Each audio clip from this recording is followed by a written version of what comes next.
सद्गुरु साईनाथ महाराज की जय।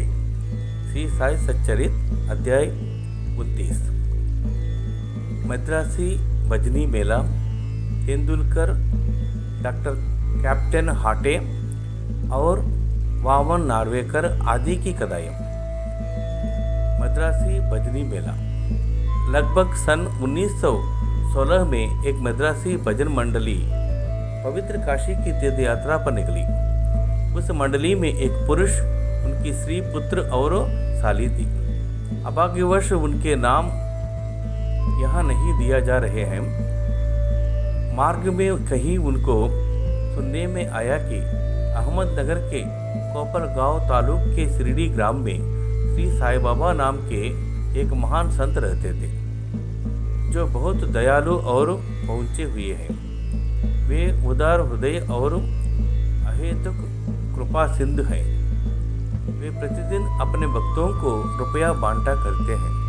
यदि कोई कलाकार वहां जाकर अपनी कला का प्रदर्शन करता है तो उसे भी पुरस्कार मिलता है। प्रतिदिन दक्षिणा में बाबा के पास बहुत रुपये इकट्ठे हो जाया करते थे। इन रुपयों में से वे नित्य 1 रुपया भक्त खोंडा जी को, 3 वर्षीय कन्या आमनी को, किसी को 2 रुपये से 5 रुपये तक, 6 रुपये आमनी की माली को और 10 से 20 रुपये तक और कभी कभी 50 रुपये भी अपनी इच्छानुसार अन्य भक्तों को भी दिया करते थे। यह सुनकर मंडली शिरडी आकर रुकी। मंडली बहुत सुंदर भजन और गायन किया करती थी, परंतु उनका बेहतर ध्येय तो द्रव्योपार्जन ही था। मंडली में 3 व्यक्ति तो बड़े ही लालची थे। केवल प्रधान श्री का ही स्वभाव इन लोगों से सर्वदा भिन्न था। उनके हृदय में बाबा के प्रति श्रद्धा और विश्वास देखकर बाबा प्रसन्न हो गए। फिर क्या था, बाबा ने उसे उसके इष्ट के रूप में दर्शन दिए और केवल उसे ही सीतानाथ के रूप में दिखाई दिए, जबकि अन्य उपस्थित लोगों को सदैव की भ्रांति ही। अपने प्रिय इष्ट का दर्शन पाकर वह द्रवित हो गई तथा उसका कंठ रुध गया और आंखों से अश्रुधारा बहने लगी। तब प्रेमोन्वित हो वह ताली बजाने लगी। उसको इस प्रकार आनंदित देख लोगों को कौतूहल तो होने लगा, परंतु कारण किसी को भी ज्ञात न हो रहा था। दोपहर के पश्चात उसने वह भेद अपने पति से प्रकट किया। बाबा के श्रीराम स्वरूप में उसे कैसे दर्शन हुए इत्यादि उसने सब बताया।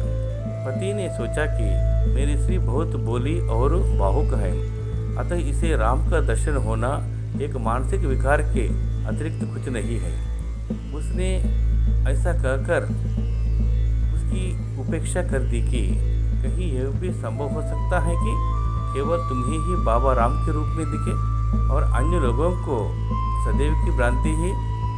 श्री ने कोई प्रतिवाद न किया, क्योंकि उसे राम के दर्शन जिस प्रकार उस समय हुए थे वैसे ही अब भी हो रहे थे।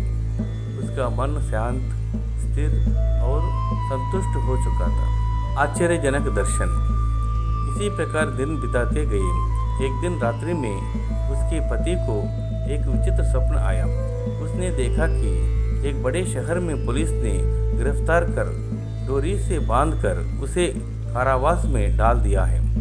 तत्पश्चात ही उसने देखा कि बाबा शांत मुद्रा में सिंहचौक के बाहर उसके समीप खड़े हैं। उन्होंने अपने समीप खड़े देखकर वो गिड़गिड़ा कर कहने लगा कि आपकी कीर्ति सुनकर ही मैं आपके श्री चरणों में आया हूँ।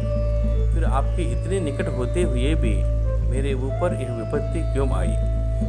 तब वे बोले कि तुम्हें अपने बुरे कर्मों का फल अवश्य भुगतना चाहिए। वो पुनः बोले कि इस जीवन में मुझे अपने ऐसे कर्मों की स्मृति नहीं जिसके कारण मुझे ये दुर्दिन देखने का अवसर मिला। बाबा ने कहा कि यदि इस जन्म में नहीं तो गत जन्म की कोई स्मृति नहीं, परंतु यदि एक बार मान भी लूँ कि कोई बुरा कर्म हो भी गया होगा तो अपने यहाँ होते हुए तो उसे भस्म हो जाना चाहिए जिस प्रकार सूखी घास अग्नि द्वारा शीघ्र भस्म हो जाती है। बाबा ने पूछा, क्या तुम्हारा सचमुच ऐसा दृढ़ विश्वास है? उसने कहा, हाँ। बाबा ने उससे अपनी आंख बंद करने को कहा और जब उसने आंख बंद की, उसे किसी भारी वस्तु के गिरने की आहट सुनाई दी। आंखें खोलने पर उसने अपने को कारावास से मुक्त पाया। पुलिस वाला नीचे गिरा पड़ा है तथा उसके शरीर से रक्त प्रवाहित हो रहा है। यह देखकर वह अत्यंत भयभीत दृष्टि से बाबा की ओर देखने लगा। तब बाबा बोले कि बच्चों, अब तुम्हारी अच्छी तरह खबर ली जाएगी। पुलिस अधिकारी अभी आवेंगे और तुम्हें गिरफ्तार कर लेंगे। तब वह गिड़गिड़ा कर कहने लगा कि आपके अतिरिक्त मेरी रक्षा और कौन कर सकता है? मुझे तो एक पात्र आपका ही सहारा है। भगवान मुझे इसी प्रकार बचा लीजिए। तब बाबा ने फिर उससे आंख बंद करने को कहा। आंख खोलने पर उसने देखा कि वह पूर्णतः मुक्त होकर सिंहचोंग के बाहर खड़ा है और बाबा भी उनके समीप ही खड़े हैं। तब वह बाबा के श्री चरण पर गिर पड़ा। बाबा ने पूछा कि मुझे बताओ तो तुम्हारे इस नमस्कार और पिछले नमस्कार में किस प्रकार की भिन्नता है या नहीं? इसका उत्तर अच्छी तरह सोच कर दो। वो बोला कि आकाश और पाताल में जो अंतर है वही अंतर मेरे पहले और इस नमस्कार में है।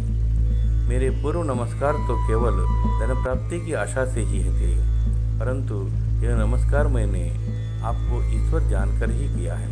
पहले मेरी धारणा ऐसी थी कि यौवन होने के नाते आप हिंदुओं का धर्म भ्रष्ट कर रहे हैं। बाबा ने पूछा कि क्या तुम्हारा यौवन वीरों में विश्वास नहीं?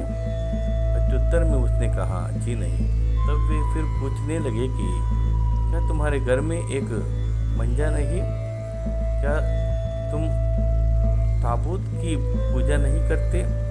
तुम्हारे घर में अभी भी एक काड़ बीबी नामक देवी है जिसके सामने तुम विवाह तथा अन्य धार्मिक अवसरों पर कृपा की भीख मांगा करते हो। अंत में जब उसने स्वीकार कर लिया तो वे बोले कि इससे अधिक अब तुम्हें क्या प्रमाण चाहिए? तब उनके मन में अपने गुरु श्री रामदास के दर्शन की इच्छा हुई। बाबा ने यूं ही उससे पीछे घूमने को कहा तो उसने देखा कि श्री रामदास स्वामी उसके सामने खड़े हैं और जैसे ही वो उनके चरणों पर गिरने को तत्पर हुए, वे तुरंत अदृश्य हो गए। तब वह बाबा से कहने लगा कि आप तो वृद्ध प्रतीत होते हैं, क्या आपको अपनी आयु विदित है? बाबा ने पूछा कि तुम क्या कहते हो, मैं बूढ़ा हूँ? थोड़ी दूर मेरे साथ दौड़ कर तो देखो। ऐसा कहकर बाबा दौड़ने लगे और वह भी उनके पीछे पीछे दौड़ने लगा। दौड़ने से पैरों द्वारा जो धूल उड़ी उसमें बाबा लुप्त हो गए और तभी उसकी नींद भी खुल गई। जागृत होते ही वह गंभीरता पूर्वक इस स्वप्न पर विचार करने लगा। उसकी मानसिक प्रवृत्ति में पूर्ण परिवर्तित हो गया। अब उसे बाबा की महानता विदित हो चुकी थी। उसकी लोभी तथा शंकालु वृत्ति लुप्त हो गई और हृदय में बाबा के चरणों के प्रति सच्ची भक्ति उमड़ पड़ी। वो था तो एक स्वप्न मात्र ही, परंतु उसमें जो प्रश्नोत्तर थे वे अधिक महत्वपूर्ण थे। दूसरे दिन जब सब लोग मस्जिद में आरती के निमित्त एकत्रित हुए, तब बाबा ने उसे प्रसाद में लगभग 2 रुपये की मिठाई और 2 रुपये नगद अपने पास से देकर आशीर्वाद दिया। उसे कुछ दिन और रोककर उन्होंने आशीर्वाद देते हुए कहा कि अल्लाह तुम्हें बहुत देगा और अब सब अच्छा ही करेगा। बाबा से उसे अधिक द्रव्य की प्राप्ति तो ना हुई, परंतु उनकी कृपा से उसे अवश्य ही प्राप्त हो गई, जिससे उसका बहुत ही कल्याण हुआ। मार्ग में उनको यथेष्ट द्रव्य प्राप्त हुआ और उनकी यात्रा बहुत ही सरल रही। उन्हें यात्रा में कोई कष्ट या असुविधा ना हुई। और वे अपने घर सकुशल पहुंच गए। उन्हें बाबा के श्री वचनों तथा आशीर्वाद और उनकी कृपा से प्राप्त उस आनंद की सदैव स्मृति बनी रही। इस कथा से विदित होता है कि बाबा किस प्रकार अपने भक्तों के समीप पधार कर उन्हें श्रेयस्कर मार्ग पर ले आते थे और आज भी ले आते हैं। तेंदुलकर कुटुंब। बम्बई के पास बांद्रा में एक तेंदुलकर कुटुंब रहता था जो बाबा का पूरा भक्त था। श्रीयुक्त रघुनाथराव तेंदुलकर ने मराठी भाषा में श्री साईनाथ भजनमाला नामक एक पुस्तक लिखी है जिसमें लगभग 800 अभंग और पदों का समावेश तथा बाबा की लीलाओं का मधुर वाणी है। यह बाबा के भक्तों के पढ़ने योग्य पुस्तक है। उनका ज्येष्ठ पुत्र बाबू डॉक्टरी परीक्षा में बैठने के लिए अनवरत अभ्यास कर रहा था। उसने कई ज्योतिषियों को अपनी जन्म कुंडल दिखलाई, परंतु सभी ने बतलाया कि इस वर्ष उसके ग्रह उत्तम नहीं हैं, किंतु अग्रिम वर्ष परीक्षा में बैठने से उसे अवश्य सफलता प्राप्त होगी। इससे उसे बड़ी निराश हुई और वह अशांत हो गया। थोड़े दिन के पश्चात उसकी माँ शिरडी गई और उसने बाबा के दर्शन किए। अन्य बातों के साथ उसने अपने पुत्र की निराश तथा अशांति की बात भी बाबा से कही। उनके पुत्र को कुछ दिनों के पश्चात ही परीक्षा में बैठना था।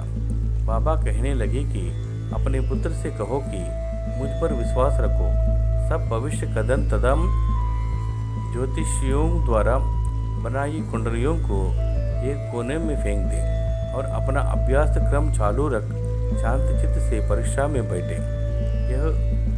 वह अवश्य ही इस वर्ष उत्तीर्ण हो जाएगा। मुझसे कहना कि निराश होने की कोई बात नहीं है। माँ ने घर आकर बाबा का संदेह पुत्र को सुना दिया। उसने घोर परिश्रम किया और परीक्षा में बैठ गया।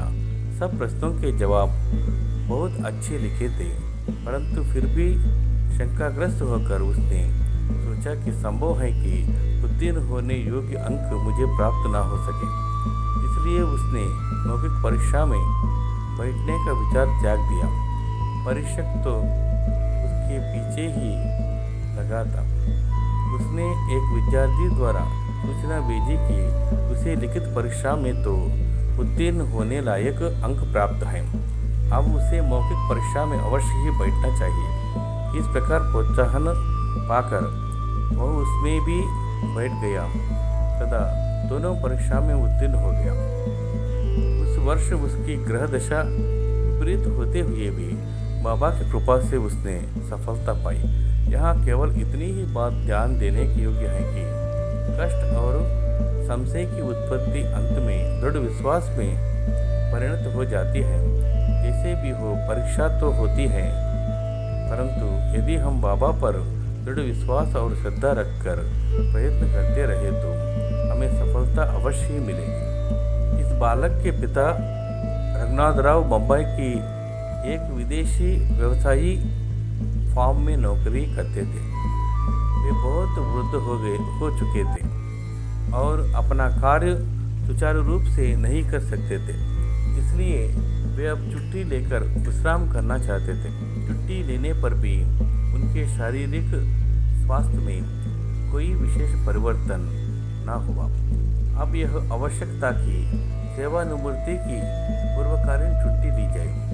वो वृद्ध और विश्वासपात्र नौकर होने के नाते प्रधान मैनेजर ने उन्हें पेंशन देर सेवानिवृत्ति करने का निर्णय किया।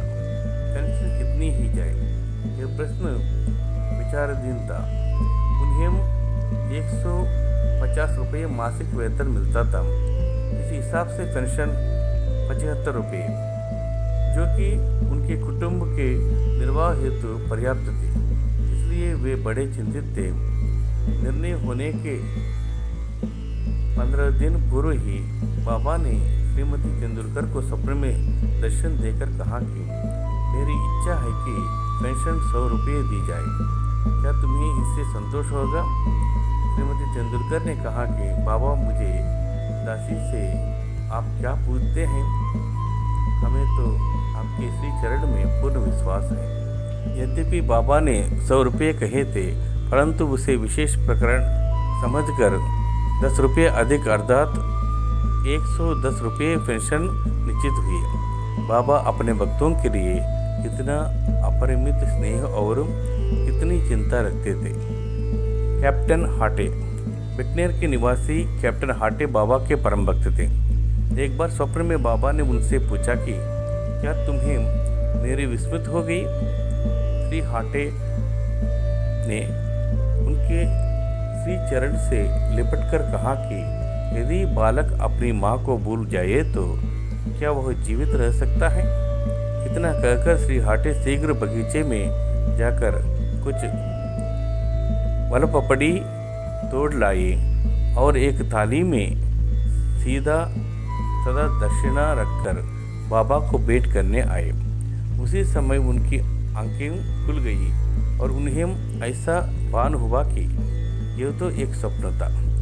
फिर वे सब वस्तुएं जो उन्होंने स्वप्न में देखी थी बाबा के पास शिरडी बेचने का निश्चय कर लिया। कुछ दिनों के पश्चात वे ग्वालियर आए और वहां से अपने एक मित्र को 12 रुपये का मनी ऑर्डर भेजकर पत्र में लिख भेजा कि 2 रुपये में सीधा की सामग्री और वलपपड़ी आदि मोल लेकर तथा 10 रुपये दक्षिणा स्वरूप साथ में रखकर मेरी ओर से बाबा को भेंट देना। उनके मित्र ने शिरडी आकर सब वस्तुएं तो संग्रह ली, परंतु वलपपड़ी प्राप्त करने में उन्हें अत्यंत कठिनाई हुई।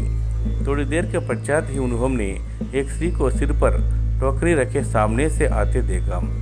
उन्होंने यह देखकर अत्यंत आश्चर्य हुआ कि उस टोकरी में वलपपड़ी के अतिरिक्त कुछ और भी नहीं।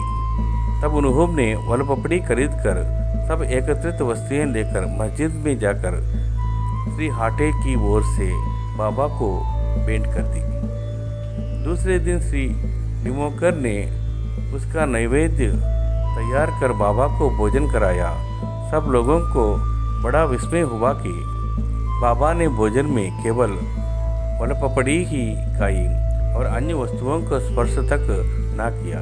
उनके मित्र द्वारा जब इस समाचार का पता कैप्टन हाटे को पता चला तो वे गदगद हो उठे और उनके हर्ष का पारावाह ना रहा। पवित्र रुपया।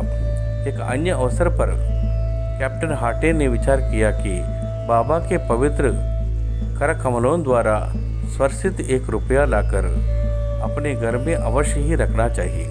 अचानक ही उनकी भेंट अपने एक मित्र से हो गई जो शिरडी जा रहे थे। उनके हाथ ही श्री हाटे ने 1 रुपया भेज दिया। शिरडी पहुंचने पर बाबा को यथायोग्य प्रणाम करने के पश्चात उन्होंने दक्षिणा भेंट की, जिसे उन्होंने तुरंत ही अपनी जेब में रख दिया। तत्पश्चात ही उसने कैप्टन हाटे का रुपया भी अर्पण किया, जिसे वे हाथ में लेकर गैर से निहारने लगे। उन्होंने उसका अंकित चित्र ऊपर की ओर कर अंगूठी पर रख कनकनाया और अपने हाथ में लेकर देखने लगे। फिर वे उनके मित्र से कहने लगे कि उदी सहित यह रुपया अपने मित्र को लौटा देना। मुझे उनसे कुछ नहीं चाहिए। उनसे कहना कि वे आनंदपूर्वक रहे। मित्र ने ग्वालियर आकर वो रुपया हाटे को देकर वहाँ जो कुछ हुआ था वो सब उन्होंने सुनाया, जिसे सुनकर उन्हें बड़ी प्रसन्नता हुई और उन्होंने अनुभव किया कि बाबा सदैव उत्तम विचारों को प्रोत्साहित करते हैं। उनकी मनोकामना बाबा ने पूर्ण कर दी। श्री वामन नार्वेकर। पाठकगण अब एक भिन्न कथा श्रवण करें।